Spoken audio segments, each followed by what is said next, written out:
Hi, this is Paula from planningforabundance.net, and today we're talking about grammar. Ugh. Most of us hate grammar. I don't know, I hated it in high school. I loved literature, hated grammar.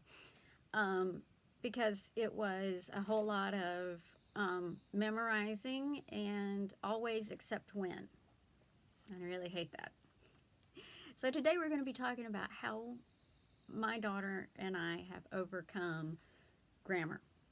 My daughter struggled with it from day one when she was little.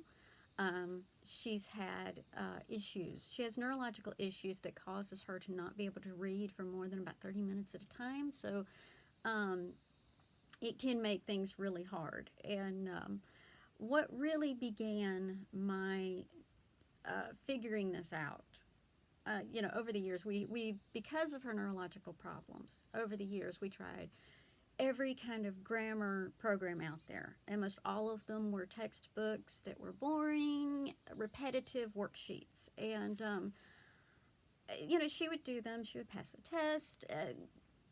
But when it came to actually writing, she just couldn't get it. And she had a really tough time with it. And, it was tears and lots of trouble, just trials. And, I finally realized, I'm like, we're going to have to really get creative here. And then I discovered Charlotte Mason. Oh, I love Charlotte Mason. If you don't know who she is, please Google her. She's awesome.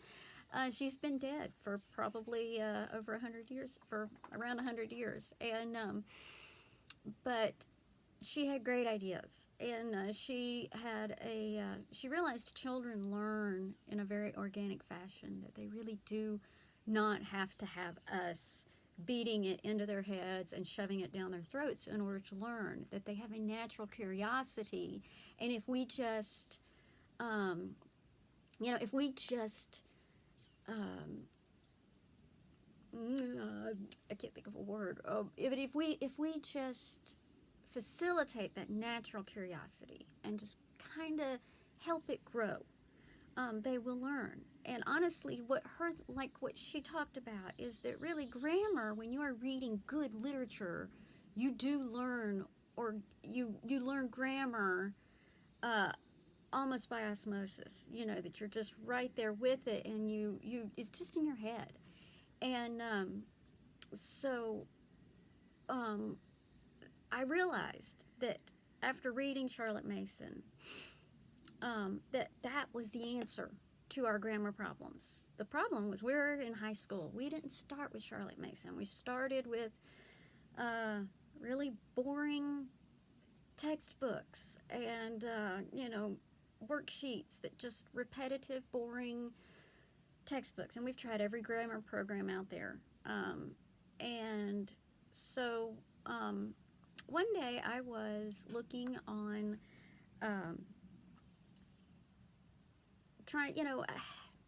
really trying to figure out what to do about this problem, about our grammar issue. And, so I knew Charlotte Mason was where I wanted to go with this. But how do I do this, since now that we're older, and we didn't start that way? And I came across a book years ago. I bought it years ago, called Painless Grammar. And I pulled that back out of my nook and started flipping through it. And I'm going, this is a living book if ever I've seen one. And Charlotte Mason talks a lot about living books. And it's a living book. It's just a good book that's real. And it's just a high quality book, not a textbook. And this isn't a textbook. While it has a couple of little exercises here and there in it, it is not your typical textbook. And I looked through it and I decided, okay, we're not going to use the exercises, but we're going to use this book to create a chart. And so I talked to my daughter about it, told her, here's what we're going to do. We're going to take a break and we're going to do an intensive grammar unit study, which is what we did. And we took a good long while of this year, a good chunk of this first semester, and she created charts.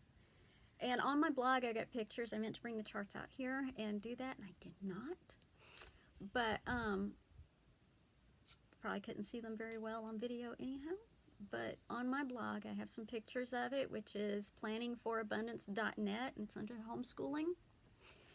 And so what I had her do is I had her go through the book Painless Grammar by Rebecca Elliott. Great book. This is the kind of book that really just makes, when you're reading it, even me, I've been going through it, and I'm going, the light bulb, for those of us who are not natural grammar Nazis, the light bulb just switches on. And that's the way it was with her. She's reading, she goes, oh my word, this makes sense. This is the first time in my life that grammar has ever made sense. And so what I had her do was write the tips and tricks and rules that Rebecca Elliott gives down in a chart form, and then put them in page protectors to go in her notebooks. And in writing them down, I was not, and I want to stress this, I was not having her memorize them. Honestly, a lot of that happened just by writing it down. And that's what she said, she said, my grammar is so much better, and it is. I'm watching it in all of her other work and essays and things that it's just, it's really improving. And we didn't, I really think that this would not work if you tried to make a child memorize these. I think writing them down is essential, because as you're writing things down, it just kind of sticks in your brain a lot. But what doesn't stick in your brain is in this chart, and it goes from notebook to notebook as we study, as we do different unit studies. And it's always a reference there. And every time your child references this chart, it cements that principle into their mind again. And it's always there. And so they're learning little by little, day by day, as they do their other work. So as she's writing an essay about the yellow fever virus in science, I guess this is sort of a sideline. I'm terrible with sidelines, so excuse me. Please pardon that. As a sideline, my ultimate goal in our homeschool is to create an integrated curriculum that bundles all of the subjects, except for math, you just really can't do that, into one curriculum. And we're doing that. I'm writing her curriculum, and so she's studying, so as she's studying science, she writes an essay, and I throw in a few composition rules, and she's referencing her grammar chart as she writes about the yellow fever that the Revolutionary War soldiers were plagued with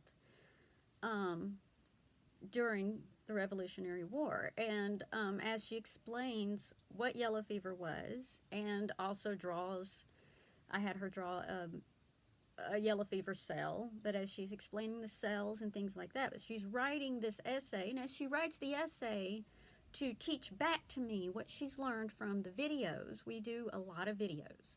Since she has the issue with reading for very long, we do a lot of videos.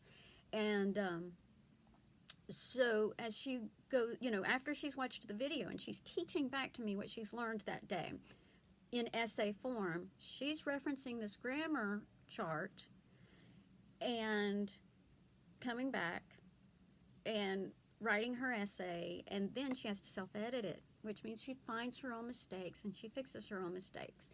The essay is basically the test,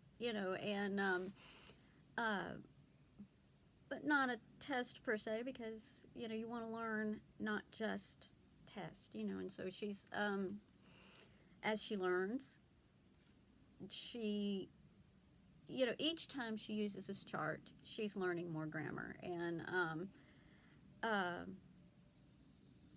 it's been great.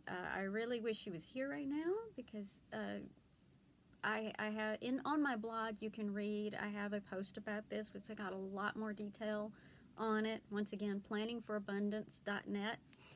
And I have a quote from her where she wrote what it was, and she's just saying, Mom, this is the first time this ever makes sense to me. And as a mom, it's just so fulfilling to go, and I just really want to thank Rebecca Elliott for writing the book, Painless Grammar, because I could not do this. I don't understand grammar enough to do this by myself. So her book was a priceless reference.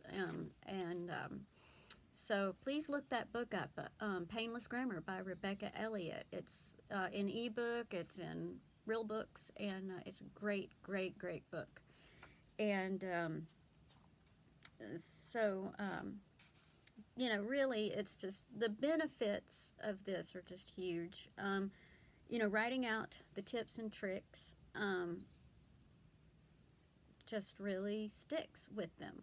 And I know that's one way I learn is writing things, but and then going back and since they go back and reference it. Grammar is something you need to reference. Even now, as I write, it's according to what I'm writing. You know, if I'm writing something that needs to be AP style, I'm going to pull out my AP book and look it up.